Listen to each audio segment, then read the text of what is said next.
Welcome back to the Busted Shovel podcast. I'm Shovel, he's Busted, and today we're going to be at each other's throats. In each other's throats. Phrasing? Declined. You're not the lawyer or judge. I could be. I could learn.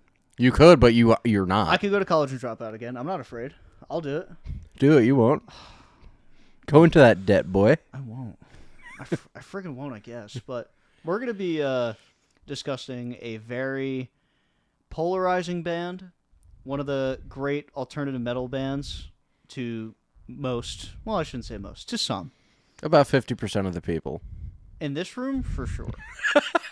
And I don't know how Frankie feels about it, but I have really enjoyed listening to their entire discography, which we both did to try and review and create another top 10 of their songs.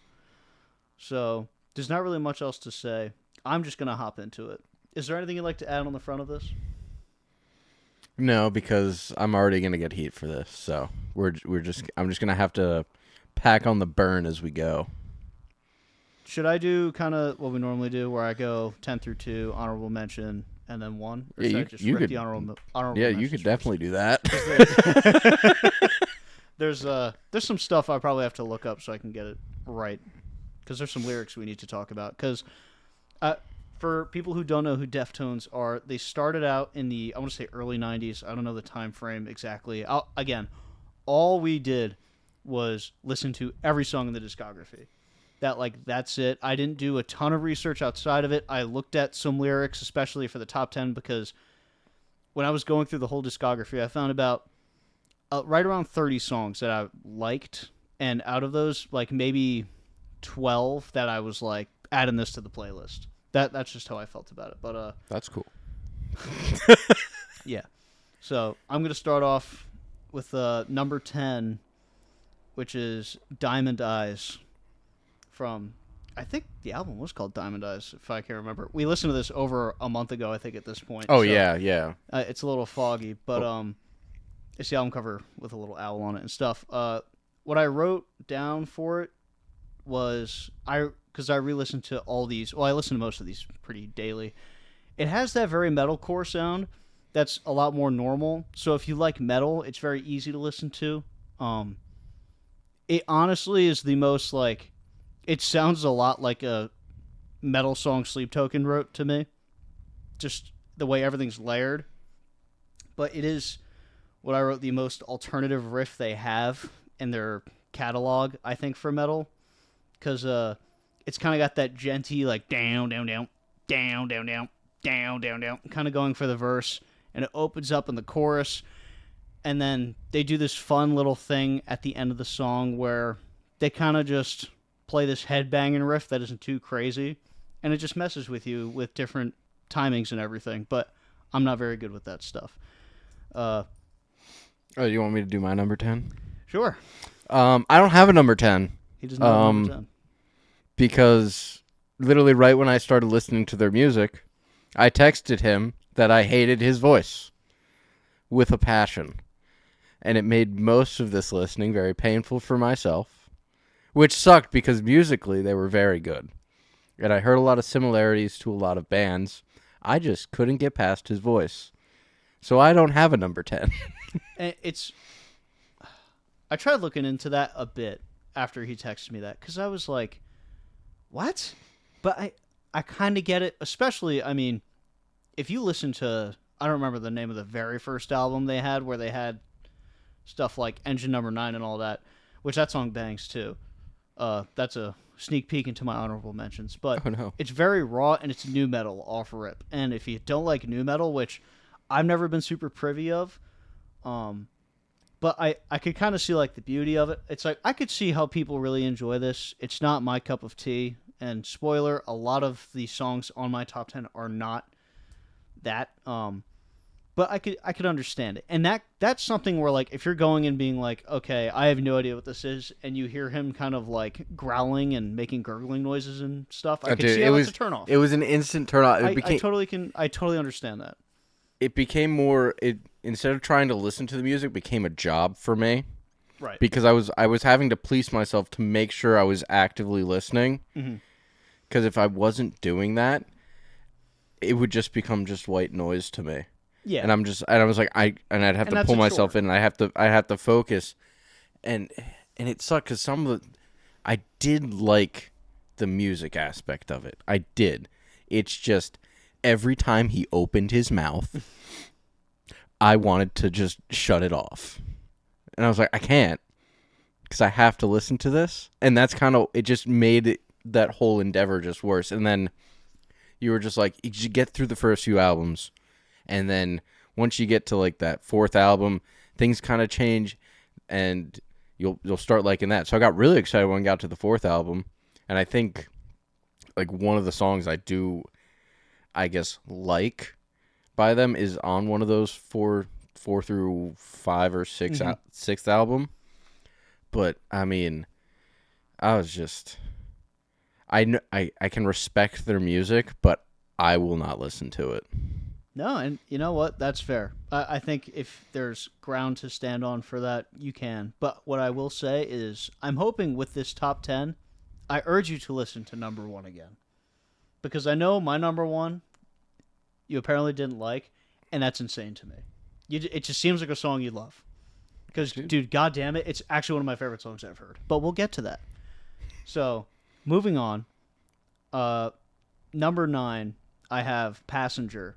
Which Passenger's like this really, really groovy, cool, like intro, another guitar riff-driven song, which a lot of their stuff is. It's funny. I'm like, because we just listen to so much Sleep Token, like we just have for the past really 2 years now, right? Yeah. So when I listen to new bands, and especially like metal bands, not that Sleep Token is a metal band, but like I just have this different expectation with music and stuff, not in terms of quality, but in terms of structure. So like, hearing stuff like this, my brain is now like going in a different direction than what I normally would think.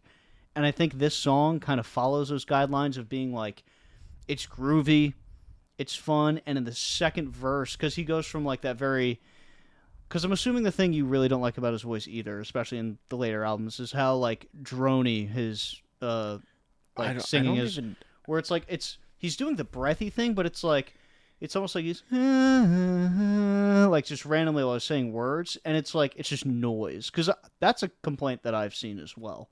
That people don't like that. They want to be able to understand what he's saying at all times. I don't even know if it was that, because it wasn't that I couldn't understand exactly what he was saying. It was just, I guess I don't know how to say it. I also haven't listened to them in so long, so I can't even like remember how to hear this and explain it. Mm-hmm.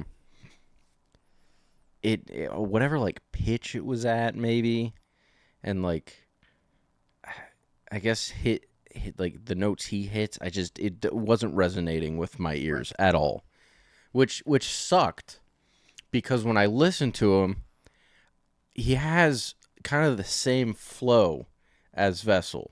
I heard like the accentuations of notes, the breathy singing. I heard all of it. And on paper, I should love this band. But in actuality, the singer is what turned me off to it. Right. Which again sucks. I can't emphasize this enough that I loved it musically. It crushed that way, but it was just it's understand. like broccoli next to a steak or something, you know? Sure. Yeah. No, I totally get it, because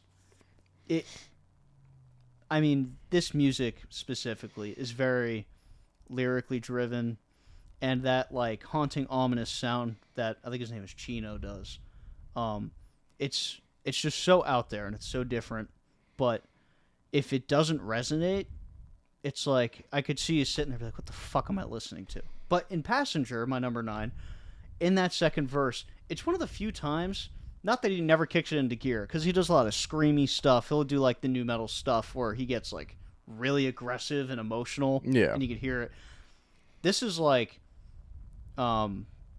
it's more just like really emphatic singing. It sounds like he's like being a little bit of a rock singer. And you can hear, and it's like, oh, damn, like that was actually pretty good. Like, let's get more of that. But it doesn't really fit their normal billing. So I could see why they didn't do it too much more. But in this song, Passenger, they did do it, and it worked really well. I think I almost remember that song. Yeah. I don't like it doesn't come to me, but I remember like pausing to look at the song name because it did sound different, Hmm. and it caught my ear enough to look at it, but and eventually like he went back to like his normal style of singing throughout the song, Yeah. and it kept tuning. I was like tuning in and out of it. Right. So like again, so that song was like right there for me, but it Yeah, just the punchy vocals. That's kind of why I was talking about it, because that's definitely something that would resonate, I think, with a lot of people, because he just sounds like it's normal vocals, and you could hear him like just not. I shouldn't say just singing, but it is just singing. Like it sounds like normal singing, right? And it's good. Like he's a talented vocalist, but I guess I'll just keep moving because we'll get to his top number eventually.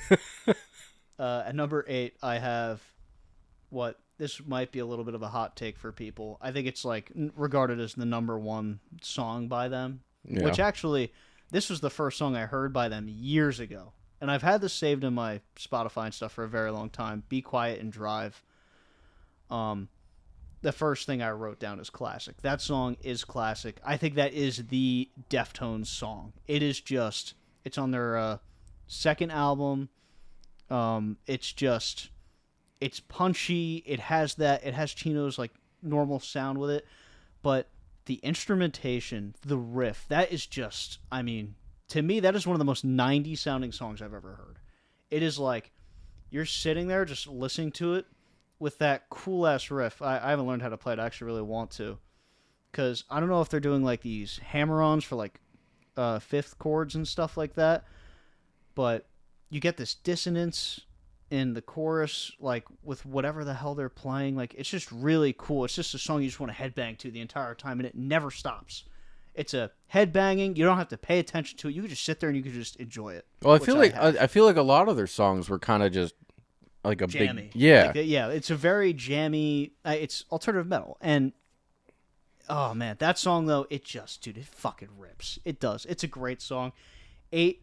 Even me looking at it now, it feels low, but I it's hard because I actually a lot of these songs you could probably, like I say, for every list interchange some of them, just because on the given day I'm just like, no, this I need to listen to this 5 times in a row. Yeah. So another thing I wrote just based on the lyrics a little bit, looking into it, was I just wrote down the bullet point on the edge of losing his mind, and that's just in term of like it literally sounds like he's going insane at the end of the song because he's doing that thing where he's just making noises and going and shit. Like he just sounds like he's a maniac, and it works really well in the song. You're just like, fuck yeah, dude! It's like if you a guy was doing coke in the bathroom at a club or something, and you're hanging out next to him. You're just like, hell yeah, man, get that shit. I'm good.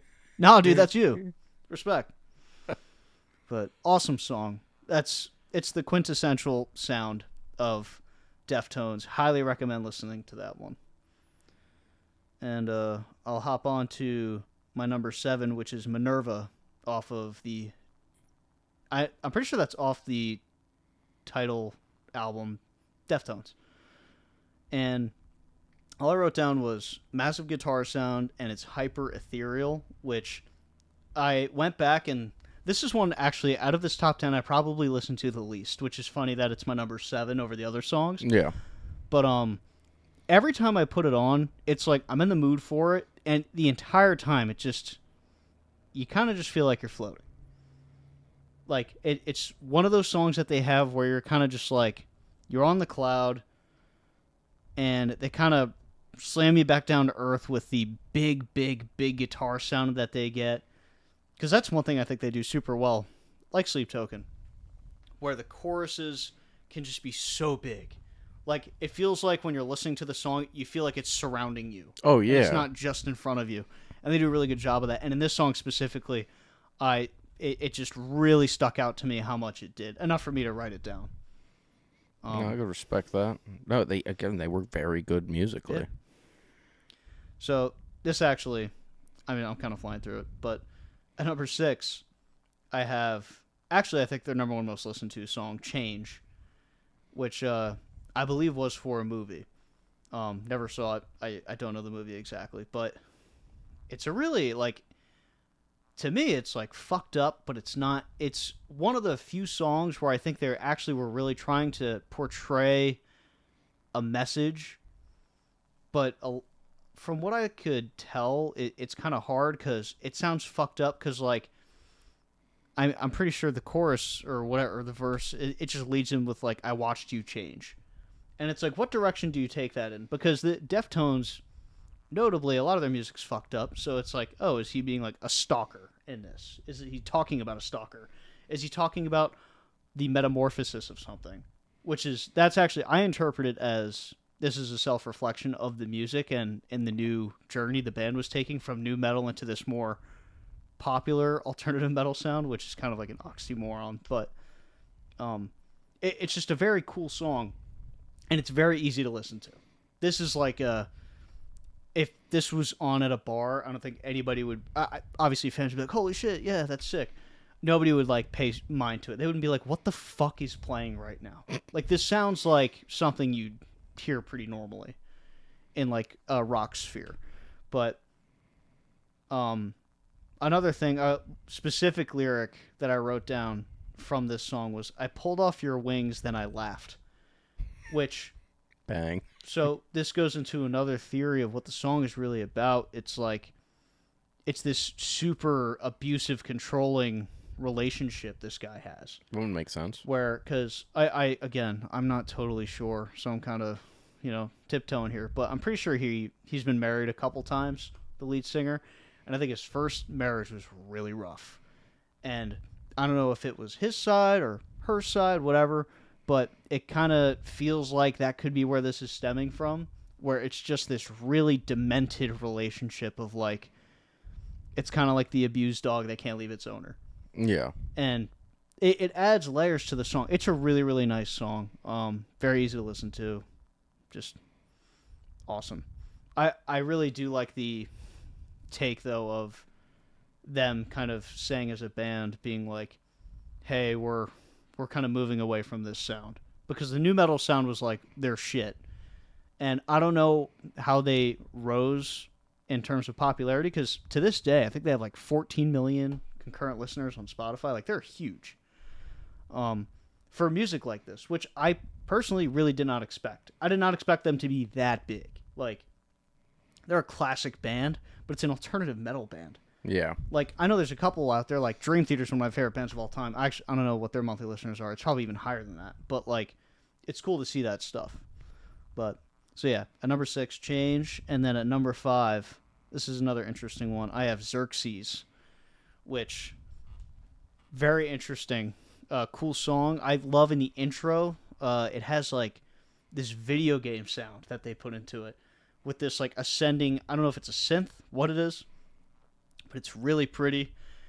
And I did look this up because I was confused, because he kind of just leads off the chorus with, it's this big drop with the guitars, and he just pretty much says goodbye. And I think it's just a song about someone passing and moving on. I don't think there's like too much to dive in with it. But for what the name of the song is, it's very confusing, because Xerxes, from what I know, and I've never watched 300, but because when I looked this up, Xerxes was the Persian king. Yeah, and he was trying to take over Greece. Right. And then he was Alexander the Great, right? Wasn't he the one who fucked him up and felled him, because he's the one who crashed that entire empire, the Persian Empire? I forget the actual name of it. That would seem like the Roman thing, because I don't think the Greeks survived the Persians, but I don't think they ended up fighting. I'm not a history buff, so I don't remember. Yeah, I don't know either. I'm just kind of throwing darts at the wall. Yeah, because I think when the Rome, I think time, right? Yeah, but I think the Greeks fended off the Persians, but then I think the Romans ended up fucking up Greece, and then in Persia, and then they made their whole empire. Sure, man. That makes the most sense, but honestly, I'm not a history buff, so you can believe me or don't. But history is written by the Tabors, you know what I'm saying? Amen. I really am curious to... I got to look more into it and try to understand that, because I'm very curious what that could possibly be. But I did find a Reddit post someone made just trying to figure out what this song actually is talking about, or like where the name stems from. And apparently, I don't know if it was called the Xerxes butterfly, but there was some butterfly species related to that term that went extinct in the 1940s, and it has something to do with that, which seems like the biggest fucking stretch of all time, unless this dude's obsessed with butter. He's one of those people who collects them or whatever. I don't know. Yeah, but it could just be one of those like creative polls too. Right. I was like, maybe, but I think there's some cool stuff. Unless, because what? I think Xerxes also said he was not a descendant from the gods, but like was supposed to rule because of the gods or something of that nature. Like his rule was like not divine, but like, how do you word this? He was like chosen by the gods to rule. Essentially, there's like a specific word for that. He was the prettiest apple on the tree. They picked him. They snapped him off. And they're like, okay, you're running the But shit. you know what happens when you pick an apple? It dies. And that's what the song's all about. No. But again, the last thing I'll say about it has a massive sound to it. This is another one. It just, when everything kind of comes together, it's surrounding you. It's cool. But yeah, that's Xerxes. And then at at 4, Number 4. another really, really, really popular song by them, Sex Tape. One of the most iconic guitar intros I think ever. And I had no idea what the song was. I've heard it over memes and stuff because it's just this delayed and reverbed guitar that goes doom, da doom, da doom, da doom. And then he does it again, but there's like a bend in it. And it's just this really pretty, weird song. Like I wrote super catchy and vibey because it is. It's another one of those where like, dude, I could see it like anywhere. I could just see someone on the beach with a speaker listening to it. Because they don't go super heavy with it. It's just this, like, these clean guitars. And it does bring in distorted guitars. But it's, Chino's kind of, like, letting it ride out pretty nicely. It's a very soft song for the most part. But there's this weird theme. There are a couple songs about waves in this where I think he just repeats throughout the song the sound of the waves collide. And I think what that is kind of alluding to is, again, this is another bad relationship thing where the whole premise of the song being like, one last time, one last ride. One last breath. Let's fuck one more time, literally. I think that's why it's Sex Tape. And the idea of like the waves, colliding, you can kind of, I think, put one and one together there. But I think it's just this, him going up to an ex or whatever that he just misses, and he's like, let's just go one more time, let's just do it. But it's sang in such a beautiful way. And it's really funny because I could be misinterpreting that. That's just what I got from it. I was like, this dude's just horned up. He's trying to bust another nut. Maybe. Which, hey, man, do what you got to do. But, like, it's just so funny with how beautiful of a song. It's almost, like, purposefully misleading in that sense. Where it's like, he's kind of like, come on. Come on. And it's like, that's the vibe you get with this band. And the music, none of the music to me is innocent. And I think that's such an interesting thing. And I think it's part of why I like it. Because it's so different than a lot of musicians not acting holier than thou. Some do. But in their music, it feels that way. Where it's like, because obviously they're sharing their experiences and relationships and stuff. But this is like super raw and honest music to me. And I think part of it, they were like super junkies. Like super, super junkies. Like they were, I think, ripping anything under the sun to my knowledge. Like they were super fucked up for the first few albums, maybe even beyond that. But there's kind of like this beauty, and maybe it was within the time where he was like getting clean or whatever, or trying to get clean, and this rawness kind of came out. And I think it's really cool. Because a lot of this music, Be Quiet and Drive is the only one from the second album. After that, so far, I've only had songs from, really like White Pony and on. Which White Pony obviously being slang, I think, for coke. So, that's a whole thing. But, no, the elements of drugs and relationships and, even like abuse, all this crap, like, they kind of wrap it up at a a present, kind of like how I wrap presents on Christmas. I'm not good at wrapping presents, but I try, right? And the wrapping looks terrible. But you tried. Right, I try. I genuinely do. I sit there and I do it a few times. And I'm like, all right, I guess the best we're getting. But it's kind of like in this ugly way, the ugly thing being the truth, and the thing inside being this. It's a nice present, even though it's wrapped in like a weird way, if that makes sense. Don't judge a book by its look, you know? Judge a present by the present. No. But so yeah, number 4, Sex Tape. At number 3, this might be a hot take. I don't know if I've seen a lot of people talk about this song. I fucking jammed this shit every day. Hole in the Earth. It's the opening track to That's the one with the... Saturday Night Wrist, maybe? Fuck, I can't remember. It sounds right. I can't remember. But, dude, this song is just, in all caps, I wrote jammin'. This would be a song, if I went to go see them live, this is the song I'd want to see. I could agree with that. Because it's just so fun.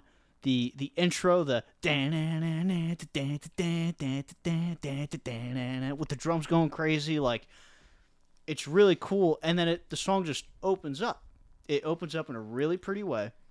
And you have Chino kind of like doing this. It sounds like his voice changed. Like, I actually wrote, it kind of sounds like Switchfoot a little bit to me, where he just, there's like the rasp in his voice, but it's so controlled. Like, he sounds refined. Very clean. It was very clean. Like, I don't know, maybe at that time they switched production companies or whatever.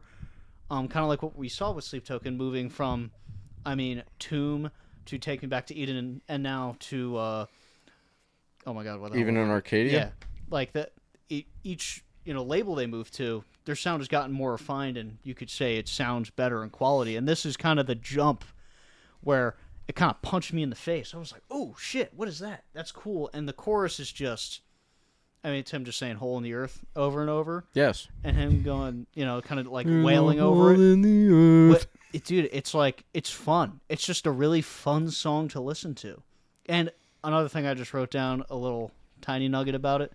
I love the little lead that's playing over it. The do-do-do-do-do-do-do-do. Like those like droning lead notes over it are nothing crazy. They're simplistic, but they add this like fun, like, it's just such a great song.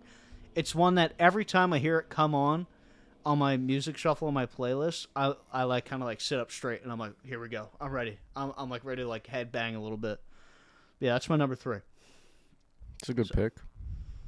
At do you have anything still, like, or do you just have the one? Listen, I just have that one song, Okay. you know? Okay. Because I don't know if you fuck with that song. That's a song I think you would fucking jam out to. That's one Listen, of my. you'll find out once you give 2, the honorable mentions, and you And give then your we'll number figure it 1, out. and then grand finale, I give my Yes. number 1 Deftones song. That's what people want to hear. And if you want to hear more hating on good bands, make sure you like and subscribe and hit the little bell for notifications. I'm not from us. hating on the band. Not yet. Listen, I could just start throwing hate. You could. Listen, man, free country, I guess. But yeah. So number 2, I have Rosemary, which the song is just, I think, just overall, it's a straight masterpiece. It's the most, I don't know if I'd say genre bendy, but they just go in so many different directions with the song, which it's so funny because the lyrics are by far the most straightforward they have ever written. It's a very, again, it's like that ethereal vibe and stuff. There's it's just, it feels like you're floating on a cloud, and I think this probably does it the best out of any other songs. And that's basically what the song is about. It's just about like ominous ambiance, if you want to say. That's ominous ambiance. That's kind of like the vibe that this song provides, and it's just so cool. And the way the song ends, where it feels abrupt, but then it goes into this really pretty clean guitar like progression at the end, and you're just like, oh, it almost sounds like the sun's rising. Like, it's a song that the instrumentation, I'd argue more than any song on this list, including number 1, provides imagery, which I love. Like, when music does that, that's so awesome. this song does it to a T for me. This is probably the most imagery-based song they have. It's so good. It's just fucking awesome. I think that just goes back because again, I didn't like the band like per se again because more so the vocals, Right. but again they're musically they did so well, Yeah. and to be able to like make you visualize something through music just adds on or like tacks on to like how skilled they actually are. Yeah. No, that's so true. I mean, I still think the best or most impressive thing a musician can do is sing with an instrument because, I mean, let's be real. Not everybody can sing well, but everybody can sing. Right? Correct. Anybody can learn how to play an instrument, but when you truly learn how to make an inanimate object like become alive, like sentient sounding, That's just crazy. that's different. And this song is a great example, I think, of the band doing that. From the drums to the guitar to everything. Without it being hyper complicated. It's just a very well formatted song. But I love that it's that, and it's basically just them being like, yeah, do this song about fucking floating and shit. It's kind of freaking cool. And it's just like, it works. Like, it's cool. I like it. But with that being said, I'll go over the honorable mentions now. Oh, you got a lot. Yeah, I actually condensed it down a bit. And truthfully, because again, these were the ones I picked a while ago, so I haven't listened to a lot of these in a while, so I can't give like in-depth analysis on it. But I do remember Digital Bath, also because, oh god, I can't remember the guy's name on TikTok, but there's this guy on TikTok who people request like, can you do this song in this band style? And he's just so talented. He does it, and it sounds so good. And one of the best things he does is turn something into Deftones or turning a Deftones song into something. And I think he turned Digital Bath into like an Incubus song, and it was one of the coolest things I've ever heard. It's an amazing song on its own, and obviously Deftones does it the best because it's their song. But I remember reading Digital Bath and before I even like heard the song, and I was like, dude, that could be like really cool if this is a song that talks about like, because I think this is off White Pony as well, which is I think 2000 when that came out, and it's kind of like around that Y2K time where, you know, even now with AI, people feel like we're gonna get taken over by robots and stuff. But We will. the idea of Digital Bath of like, again, I don't have the lyrics pulled up. I haven't listened to it in a bit, but in my head, hearing or reading that, I'm like, oh, is this going to be something about like the digital bath, the proverbial digital bath of humanity, where we're kind of diving into like binary code and everything being ones and zeros as opposed to actual reality. Yeah, some deep shit. Dude, that's hardcore. That's cool shit. Now, I don't remember what the song's about. I could look up the lyrics. I'm not gonna. I'm just gonna listen. Great song. I'll tell you that. It's about the being taken over by technology. But Engine Number 9 was the only song I super fucked with off the first album. Like their very first one, where it just sounded so raw. I don't know where they recorded it. It sounded like they did it in like an office, which fuck yeah, it's raw as shit. But Engine Number 9 is like so heavy in the way that like, I guess I don't know, like what's good, like Megadeth was heavy. Like they just it's just fucking raw. Like it's a song you're just fucking like biting your tongue the entire time. Like I like it's. Stank Face, all that. Just a cool song. I remember I've listened to that a couple times. That was probably I probably put Digital Bath at 11, Number 9 at 12. Drive, I truly don't remember, but the only thing I like remember is that it's the closing track to one of the albums, and I think it's another one of those like ethereal pretty songs that's just easy to listen to. Poltergeist, I shouldn't have even put on here because I don't remember it, but I had it as an honorable mention. I'm going to go back and listen to it because if I did, I fucked with it. Same thing with Risk. And Risk is also a board game. So that's fun. But then the final one. And I feel like any person that enjoys Deftones has to mention this song. Because this is like I feel like a rite of passage for people to listen to. Because the lyrics in it are so fucking weird. Because the song itself, for the most part, it's pretty cool. It's like interesting. I remember there's like, it's kind of like that video game thing again to me, where it feels very formulated. But then there's this weird monologue that this woman comes in and says, This was crazy I'm when this going to turned read on. this bar for bar, the whole damn thing. No. So, dude, greasy, filthy hand jobs in truck stop restrooms. Hot carling all over my hot carling. I turned that into a verb. I hope you appreciate it. Carling, Hot Carling Academy. It's the school where you go to learn how to butt fuck. It's in England. They don't have blowjobs there because they're uncircumcised, and that is just disgusting. So they have to butt fuck, which is also disgusting because that extra foreskin trapped all the germs and the poop and the butt fucking residue. It's sin. And that is why British people have bad teeth. Amen. And it's just so insane. I don't know where that came from. I don't know anything about it. But it is just so crazy that they were like, you know what? Let it ride. We're making a statement. I'm tired of the butt fucking residue. I'm tired of it. And the damn foreskin. It's gross. Cut your damn penises. God damn it.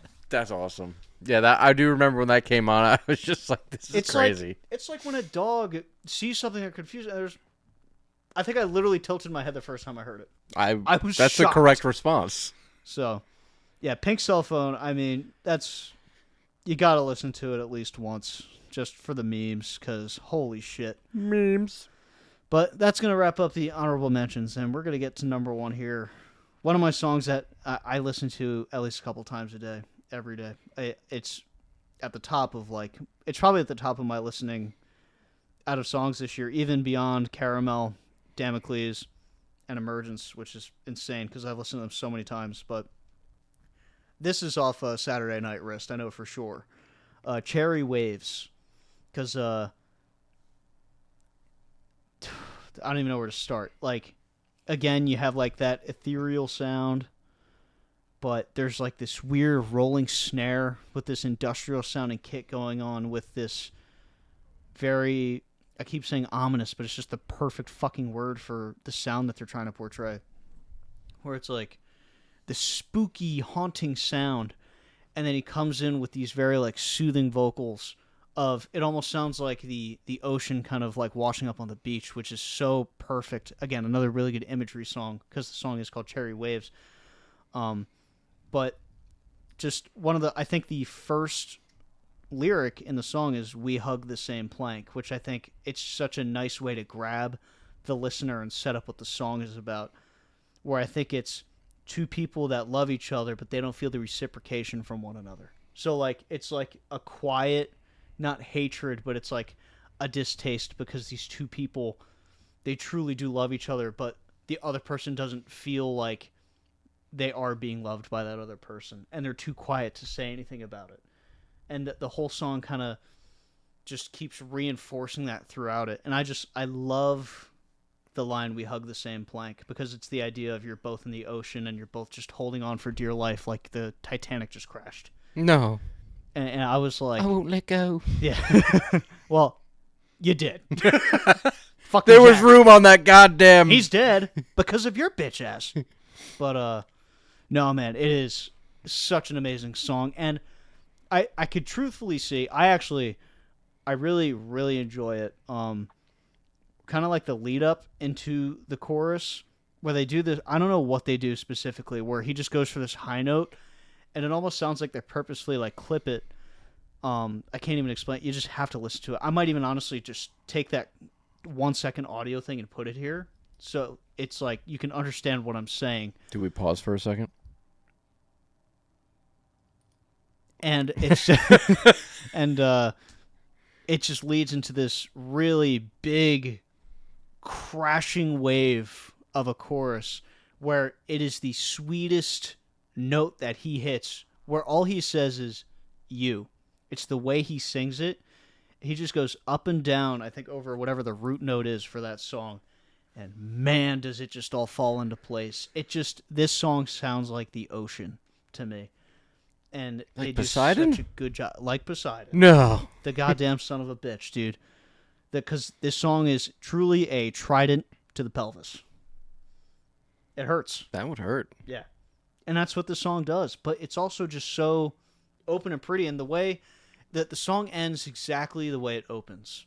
So it's almost like that feeling too, I feel like, of being pulled out by a riptide and just you're kind of, it's that vicious cycle.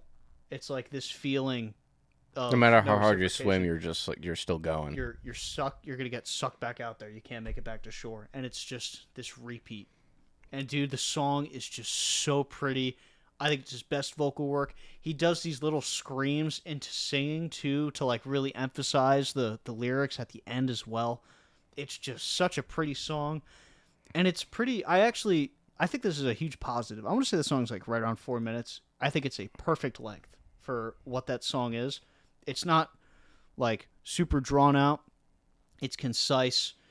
You get the emotion from it, but you also kind of get like this really cool, it just, I love the idea of it just being about like floating in the ocean, almost being lost at sea.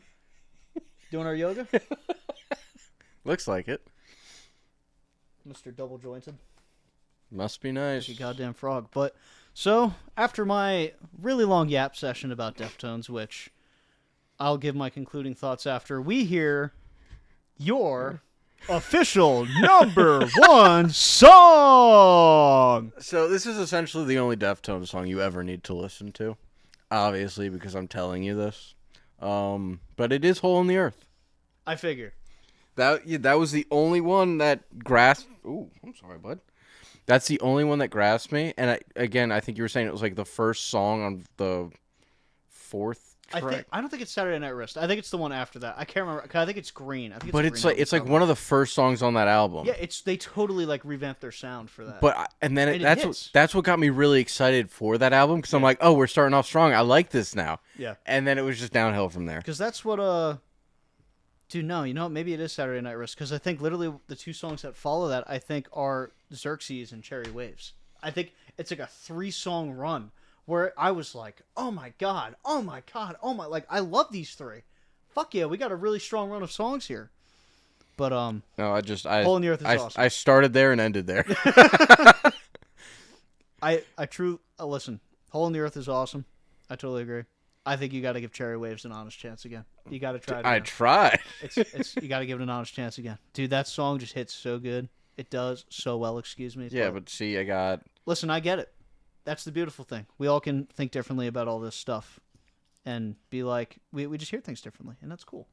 Yeah, well. But also, fuck you. No, fuck you. Fuck you. No, man. you're tone deaf. Friggin' Deftones. Wow. Like the freaking band, I guess. Holy shit. No, I mean, overall, I think if there's a Deftone cover band, I'm probably all in. No, you know what? I can't hate that. I can't talk too much about it, but dude, I love the drumming in this band too. No, again, so tasteful. It was so, like, if I just had instrumentals of all these songs, I'd probably just want that. Do you remember Cherry Waves at all? No. Like, so that you might, just based on one of the best parts. I actually completely forgot to mention this. One of my favorite parts of the song. They randomly go into like this almost metal sound, like, and it's a very small break, but it's literally just to do like these 3 really cool drum fills where the guitars kind of just change and it goes down, down, down, down, down, down, and the drummer just does these crazy fucking fills. Like, there's one that I literally do every time. Like, I mouth it every time he does it. It's bats, every single time. I'm gonna I'll cut that too. I'll see if I nailed that. You just nail the timing, dude. Every time. It's not the most complicated shit, but it just hits, and I just love how that song builds. But no, I think if you didn't like the instrumentation, I'd be like, dude, come on. No, that was like really good. That shit was here. the saving grace that actually helped me power through it. Yeah. Because it's just every time he opened his goddamn mouth, God damn it, Bobby. I couldn't get to it. That's blast. And it sucked because I had to endure the first 3 albums. I think that's valid. I think it just made me more and more distasteful for it. Right. And then even when like there was the chance of liking it, I just had that I don't even. There's like the word for like hating something just because you hated it prior or whatever. Right. But it's just like I just got more and more disdain as time went on. No, I understand. Because people feel that way about Sleep Token too. Oh, They yeah, hate because Vessel's voice. That's what I mean. It's like Vessel has a very like acquired voice. Yeah. Like you need to either like it or love, or you either hate it or love it. Exactly. And it's like that's how that band's gonna play out for you. Yeah. And just like for concluding thoughts, because specifically me, I referenced Sleep Token quite a bit in this, and it's because when I first started listening to them, because I got introduced to the band from a podcast. I actually don't remember which one at this point because it was so long ago. They released Chokehold as a single right around I think my birthday, and I was like, "Oh, cool! I've been dying for new music," and I heard Chokehold, and I was like, "What the hell is this shit?" There you got you in a. So I ended up going back and listening to their like EPs and stuff because I remember Fields of Elation was one of the first songs I like loved by them. Yeah. I was like, dude, this is I've never heard anything like it. This is crazy. But I remember seeing at the time people were kind of comparing Deftones to Sleep Token, and you can definitely hear the influence. They are two completely separate sounds, though. Like that needs to be made very clear. You can hear the very obvious influence, but I truthfully don't see like mega crossover. I think in the vocal styles, there's stuff. I think you could maybe take some of the drumming and all that, but at the end of the day, this is two completely different sounds, and I think that's why I like it so much. Because they're not alike. It's just really, really, really good shit on both sides. No, that's fair. Because I think I said it earlier. I heard the similarities. That's why I should have been more inclined to be drawn into it. Yeah. Because I do very much like how Vessel sings, which is very close to how his name sings. I forget his name. Chino. I think. I hope I'm saying that right. I think it's Chino Marino or something. I don't know. I mean, it rhymes. Yeah, it's kind of hype. So it was just, I just hated how he sounded. And that's fair. That was it. And I honestly don't remember if I did this last time. I know I did it for 5 Sauce, but for our official ranking for Busted Shovel, we do our shovel hose system, if you will. So I personally, and for this, the way this is going to work, and I'm saying this now, we have to average out our score. Oh, God. Because it's the ranking not of just mine, it is of our combined mind. And this is out of what, 5? Out of 5. So for me, Ooh, and see, you can't do like 0.3. I think you do a whole number or 0.5. Now, how do you want to do it? Because technically, I'll tell you my score, and I'll let you think about it. Because if you like, I think a 0. I'm not giving this band a 0. I'm just saying for the scale, a 0 would be like, I actually couldn't make it through the discography. I couldn't listen to it. Like it actually made my ears bleed, which I don't think there'd ever be a 0 possible. A 5 is like, this is the greatest shit I've ever heard. Yeah. Like, genuinely the greatest. Like, I personally, I don't even know if I'd give Sleep Token a 5. And I love Sleep Token. But, like, they're the closest thing. Because I just... But for me, Deftones, I'm giving them 4 out of 5 hoes. Because I love their versatility. I love everything they do. It's not even a 4.5 because not all the music grabs me, but I like more than half the discography, which I think for a lot of bands... That takes a lot to like that much. Yeah, that's impressive for me because it's not that I'm a super picky listener. I love listening to like so much different music and stuff, but for that many songs to grab me, even like artists you know and love, like you probably don't even know all their music. Yeah, just because some rise and some don't. Yeah. So I mean, it's more than reasonable to say if you like a good percentage of their music, they're probably, at least in your eyes, very good. Absolutely. So yeah, I'm gonna hammer 4 out of 5 hoes. We'll see. Listen, I'm on the latter half of this. Right. I'm a two hose kind of guy. You know what? I think that's a fair score from you, and that makes it easy because we just rounded up to 3 out of 5 hoes. Which I feel like isn't. He's gonna tear up the couch after we just clipped his nails. It isn't the truest score I could give it because it's low because of the vocals. Musically and lyrically, this would probably be in the 4 range for me. Yeah. It's literally because of the vocals. That's why I think it's a very fair score. I think if you went lower than that, I'd be like, Well, yeah, it's because that bad. listen, like two, I think is completely fair for you. it's not. I'm probably really never gonna go out of my way to listen to their music again. Right. Um, That's why I think 3 is good, because I think 3 is like, if it came on, I would be upset. That's kind of, if I were to like, you would put it in a tier yeah. list. Well, yeah, you'd be neutral about it. Yeah. It's just like, okay, I like know this song, and I'm not gonna be like, turn this shit off, or like, let's go, But no, it's just a solid 2 hoes for me. 2 hoes. So we're gonna even it out at about 3 out of 5 hoes. I'm gonna recommend you listen, but via, we were just talking about this before. We will be making on both Spotify and Apple a top 10. The busted playlist. Yeah, where what I'm gonna do on Spotify side is, and he'll do on the Apple side, we're gonna, every top 10 we do for a band, we're just gonna add it all to a playlist. So for the Sleep Token one, since it was top 20, I'm going to narrow it down to just the top 10 for those. Well, do we do both? Do we put both our top 10s, or do we? We combine them. So if we have, like, we're not going to put. So there's going to be, yeah, okay. Well, obviously I meant like that, but like I don't think our top 10s were of the same songs. Right. So like say there's 15 songs between us total, we put all 15 songs. Okay. And Easy it'll be enough. the same, like, because I did the 5 sauce thing, so I'll put the top 10 5 sauce on there. For this, we only have 10 songs, which is fine too. But yeah, for future stuff too, which Well, you could throw the honorable mentions in there too, because I mean, oh, definitely, yeah, that's actually a good point. I didn't think of that. Yeah, we could throw the honorable at least with mentions in here there. too, so there's actually some volume to it. Yeah. So yeah, we'll work on that, and I'll probably just end up throwing it in the description of the videos just to make it easy to. We'll click do over that, and and then we'll have to put it on other social pages. yeah, we created a TikTok page as well. Busted.shovel.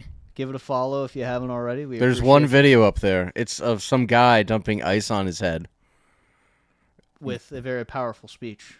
Well, I wouldn't say power. The music behind it's very powerful. So good, so good. And that and the one scene in the video clip, there's a scene that one would say they're on the water on a kayak, and it's very beautiful. It's gorgeous.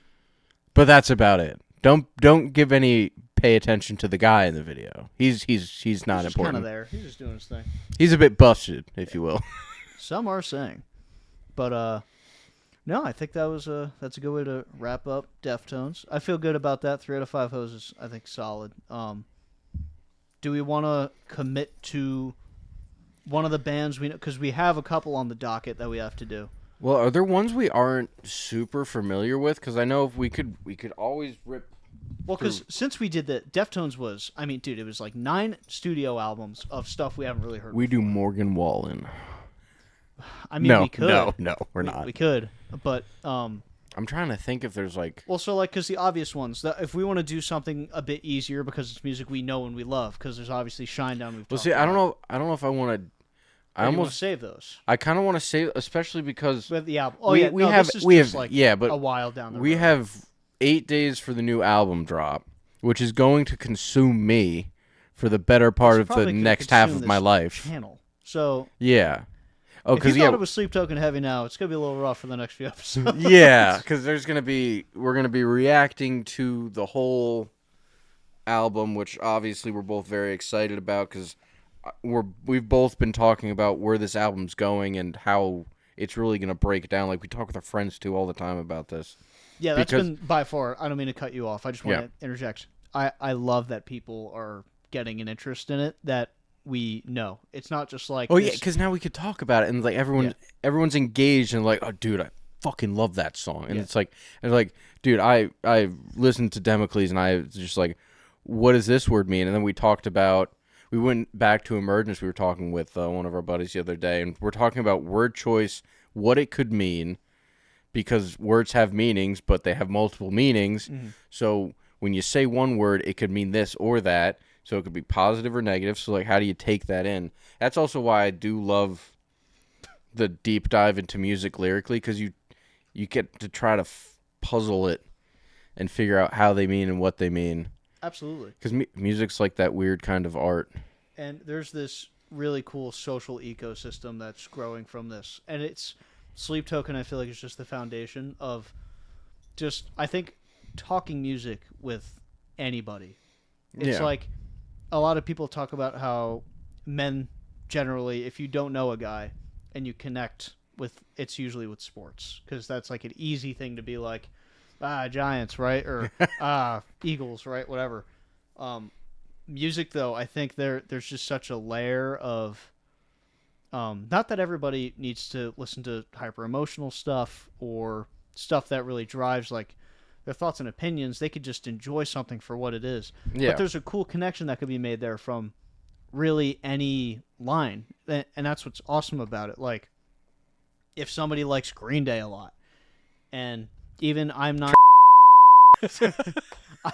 I'm not a huge Green Day guy, but like someone could. Oh wait, that's not Green Day. You're thinking of Linkin Park. Yes. I was gonna let you go. Scratch it from the records. We'll beep it out. But Just when I do this, just bleep it out. actually, you know what? I will for this podcast's sake, for our reputation. But like, I could be like, no, dude, like they're cool. I like what they're about. I like all this stuff, right? And there's a connection that could be made there, and you could just talk about it for hours. Like, I mean, just thinking about like talking to, Kate's dad about like Rush, who like I've listened to Rush for sure, but like that's his band, like he loves them.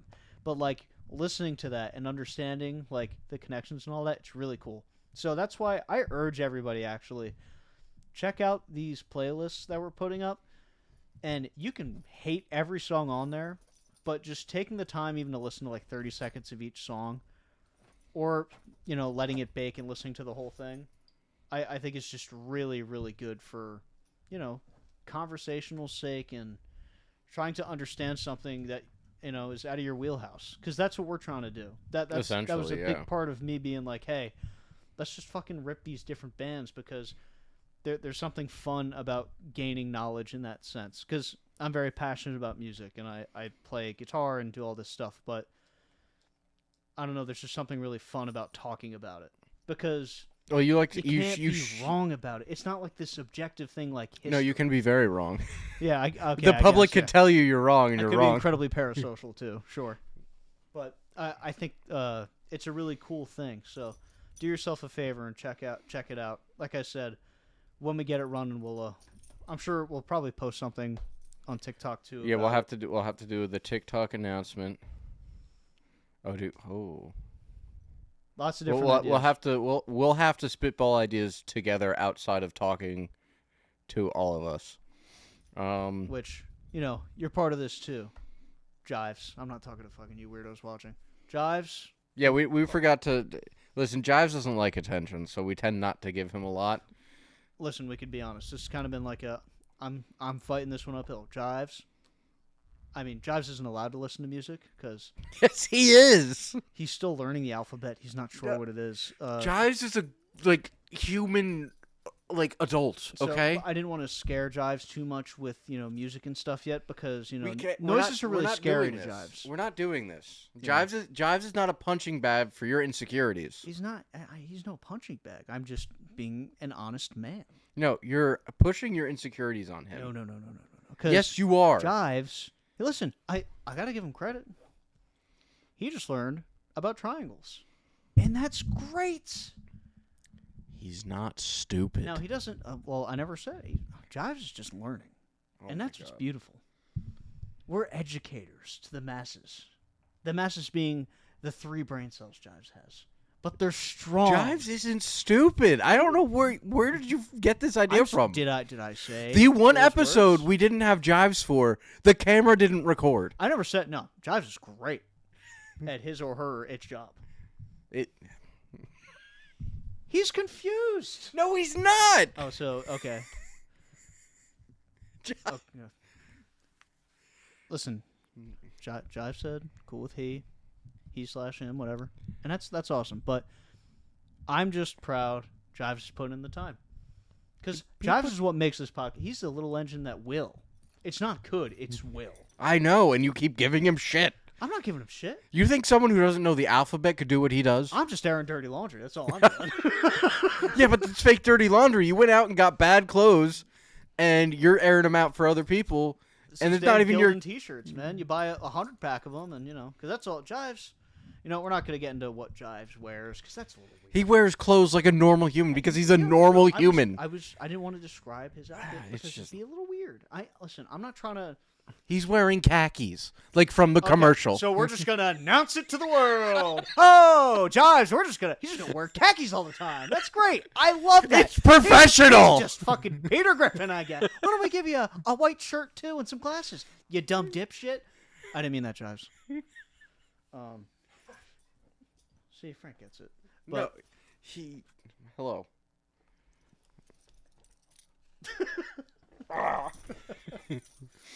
We're fighting. Frank is going psycho now. So I think that means it's time. We're gonna wrap it up here. Thank you so much for listening to the episode, and let us know your thoughts about the band. Give them a listen. If you just want to listen to Cherry Waves or Hole in the Earth or #1 songs, do it. If you want to rip the top 10, check out the playlist. And on that note, keep on digging. Stay digging. You son of a bitch.